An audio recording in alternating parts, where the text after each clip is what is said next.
एक मोठी बातमी समोर आली आहे। पालघरचे खासदार डॉक्टर हेमंत सावरा यांच्या गाडीचा अपघात झाल्याची घटना समोर आली आहे।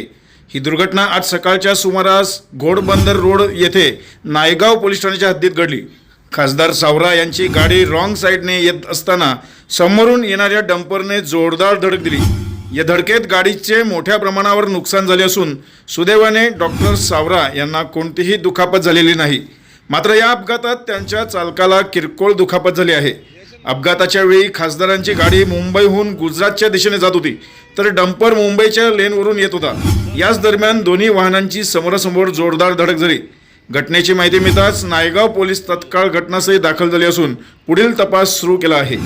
आपण पाहू शकता या दृश्यामध्ये गाडीचा अपघात झालेला आहे आणि या गाडीचा मोठ्या प्रमाणात नुकसान झालं आहे। सुदैवाने या अपघातात डॉक्टर हेमंत सावरा हे सुखरूप बचावले आहेत। अतिशय भीषण अपघात हा समोरासमोर झाला होता आणि या अपघातात चालकाला मात्र किरकोळ दुखापत झालेली आहे। आपण पाहू शकता या चित्रामध्ये डंपर आणि खासदारांच्या फॉर्च्युनर गाडीचे हे जोरदार धडक झाल्यानंतर समोरील फॉर्च्युनरमधील दोन्हीही एअरबॅग उघडले गेल्याने मोठा अनर्थ टळला।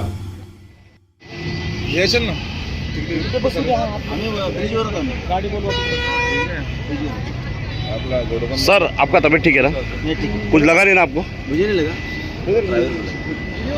न्यूज़ है, न्यूज़ है। लगा ना?